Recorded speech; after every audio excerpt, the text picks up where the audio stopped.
ഇന്നലത്തെ പ്രശ്നം എന്തായി? അതിന്റെ ഡീറ്റെയിൽസ് ഒന്ന് പറഞ്ഞു. ഇന്നലത്തെ പ്രശ്നത്തിനെ പറ്റി പറയാനാണെങ്കിൽ ശരിയെടുക്കുക. ഇന്നലത്തെ പ്രശ്നത്തിന്റെ പിറകെല് നമ്മൾ എങ്ങനെ പോയാലും പിടിക്കാൻ പറ്റത്തില്ല. കാരണം ഇവിടുത്തെ നിയമം സ്ട്രോങ് അല്ല. ഇവിടുത്തെ പോലീസുകാരോ ഇവിടുത്തെ സൈബർ സെല്ലോ ഒന്നും സ്ട്രോങ് അല്ല. കാരണം ഈ വണ്ടിയുടെ ഇന്നലെ രജിസ്റ്റേർഡ് ഓണർ കൊണ്ട് കേസ് കൊടുത്തു. ഇന്ന് ഈ നിമിഷം വരെ അതിന്റെ പിറകില് ഒന്നും സംഭവിച്ചിട്ടില്ല. ഇന്നലെ തൊട്ട് ഞാൻ ഈ റീൽസും ഇൻസ്റ്റാഗ്രാമിൽ ലൈവും ഒക്കെ പോയതിന്, ഫേസ്ബുക്കിലും ഇൻസ്റ്റാഗ്രാമിലും ഒക്കെ ലൈവ് പോയതിനു ശേഷം എനിക്ക് വന്നത് ഒരു 13-14 കോള് വന്നിട്ടുണ്ട്. ഇതുവരെ ഇത്രയും പേരുടെയും പൈസ പോയിസ് ചെയ്യാതെ എന്ന് പറഞ്ഞാണ് കോള് വരുന്നത്. ഇന്നലെ ഞാൻ ഈ വീഡിയോ വാട്സപ്പ് സ്റ്റാറ്റസ് ഇട്ടപ്പം എന്റെ സെയിം മേഖലയെ കച്ചവടം ചെയ്യുന്ന മുജീബ് എന്ന് പറയുന്ന ഒരു ഡീലർ, ആ പുള്ളിക്കാരൻ എവിടെ നിൽക്കുകയെന്ന് വെച്ചാൽ ഇവിടെ കൊല്ലത്ത് TKM എന്ന് പറയും, അവരുടെ ഒരു വീട്ടിൽ വണ്ടി കാണാൻ നിൽക്കുക. ഇതേ സെയിം രീതിയിൽ തന്നെയാണ് പുള്ളിയും പറ്റിക്കുന്നത്. എന്ന് പറഞ്ഞാൽ TKMന്റെ ആ പുള്ളിക്കാരൻ ഒരു ക്രെറ്റ കാറ് വിൽക്കാനിട്ടിരിക്കുന്നു.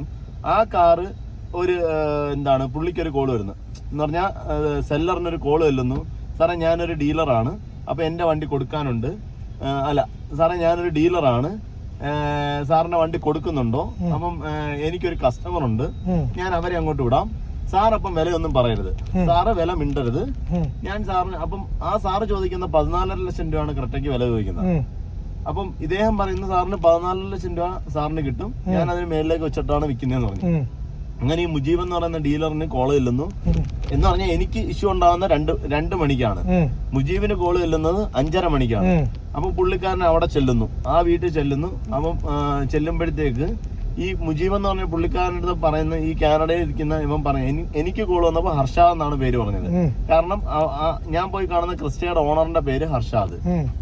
അപ്പം ഈ TKMന്റെ ഓണർ എന്ന് പറഞ്ഞാൽ TKMന്റെ അണ്ടറിൽ വരുന്നൊരു വണ്ടി, അത് ആരുടെ പേര് പറഞ്ഞു, അതെനിക്ക് പേരറിയില്ല. പക്ഷെ ഈ മുജീബ് എന്ന് പറയുന്ന പുള്ളി അപ്പം അവിടെ ചെല്ലുന്നതെന്ന് പറഞ്ഞാൽ 9 ലക്ഷം രൂപയ്ക്ക് വണ്ടി ക്രെറ്റ തരാമെന്നും പറഞ്ഞുള്ള പ്രതീക്ഷയിലാണ് പോകുന്നത്. അതൊരു ഡീലറാണ്. ഡീലറിനെ സംബന്ധിച്ച് എവിടെ വില കുറച്ച് കിട്ടുന്നു അവിടെ നിന്നാണ് വണ്ടി എടുക്കുന്നത്. അപ്പൊ പുള്ളി അവിടെ ചെന്ന് അവിടെ നിൽക്കുമ്പോഴത്തേക്കാണ് എന്റെ വാട്സപ്പിലാ വീഡിയോ കാണുന്നത്. അപ്പൊ പുള്ളി നോക്കുമ്പോ ഇത് രണ്ടും ഒരു നമ്പര്. അപ്പം പുള്ളി അവിടെ നിന്ന് തന്നെ ആരെ കാണിച്ചു കൊടുക്കുന്നു? ആ ക്രെറ്റയുടെ ഓണറിനെ കാണിച്ചു കൊടുക്കുന്നു. അദ്ദേഹം കാണുന്ന അദ്ദേഹവും പറയുന്നു ഇതല്ല, ഈ നമ്പർ തന്നെയാണ് ഇപ്പം കാണിച്ചു തരുന്നത്. എന്നിട്ട് അവിടെ നിന്ന് വിളിച്ചിട്ട് ഇത് ചോദിക്കുന്ന ഉടനെ പിന്നെ ആ ഫോൺ സ്വിച്ച് ഓഫാ. ഞാൻ പറയുന്നത് ഇതേപോലെ ഒരുപാട് പേരെ ഇവൻ പറ്റിക്കുന്നുണ്ട്. പർപ്പസ്ഫുള്ളി ആയിട്ട് ആണ് പറ്റിക്കുന്നത്. ഒരു ദിവസം 10 പേരെ അവൻ അദ്ദേഹത്തിന്റെ പറയുന്നത് എനിക്കൊരു 5 ലക്ഷം രൂപ അത്യാവശ്യം തന്നാ മതി, ബാക്കി നിങ്ങൾ പിന്നെ തന്നാ മതി, നാളെ തന്നാ മതി എന്നൊക്കെ പറയുന്നത്. അപ്പൊ എല്ലാരെയും ഇവൻ പറ്റിക്കുന്നുണ്ട്. നിങ്ങളെല്ലാം കെയർഫുൾ ആയിരിക്കണം. ഒരു ദിവസം അവൻ 10 പേരെ ഫോക്കസ് ചെയ്തിട്ട് 5 പേരിൽ നിന്ന് പൈസ കിട്ടുവാണെങ്കിൽ 25 ലക്ഷം രൂപ അവനിക്ക് കിട്ടുന്നുണ്ട്.